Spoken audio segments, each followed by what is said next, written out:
begin. Okay, we all know the devastating event of 9/11. We were alive when it happened, and we've been learning about it ever since. But do we really know how it's changed our daily life and how it affects us?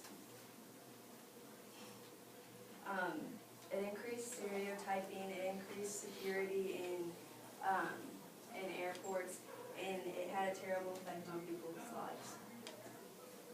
Having lived through the event and traveling ever since, and talking about it and watching videos in school, we have a good grasp on what it's about. Negative stereotyping, or go back in order. Can I look real quick? Yeah, go ahead. Sorry. Okay. Okay, never mind.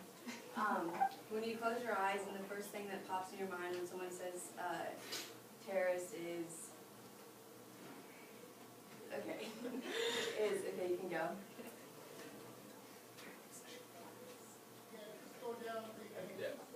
Stereotyping changed the way that we look at the Middle Easterns and the Muslim practice.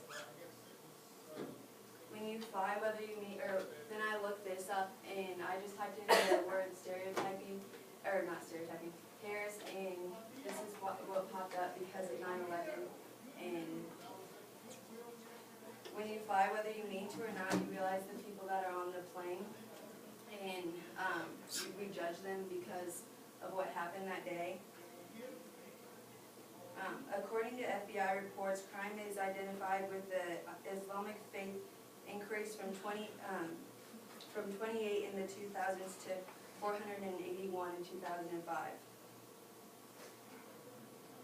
Before, there was limited to security in airports, and I was talking to my dad when I was doing this, and he said that you would have to go through like a check that just like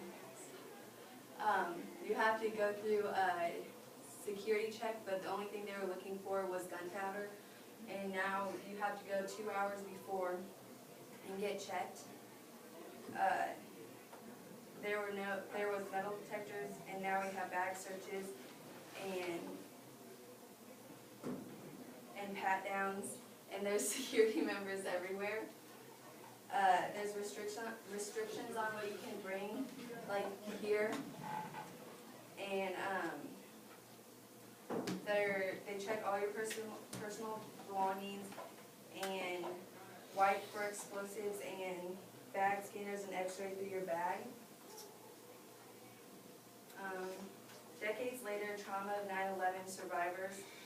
According to medicine.net or medicine.com, there's extreme cases of post-traumatic disorder. And post-traumatic disorder is just like having the fear after a big event happens, of having fears of that like come back and haunt you. And many survivors have lived with guilt, and that they survived and they couldn't save other survivors, or they're afraid of low-flying planes and sounds of revving engines.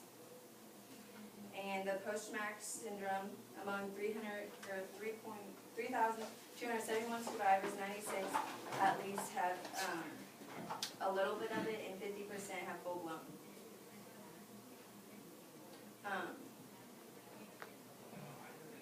And they look for exits in large areas. Like if they're in a movie theater, they know exactly where the exit is because there's survivors live with it every day.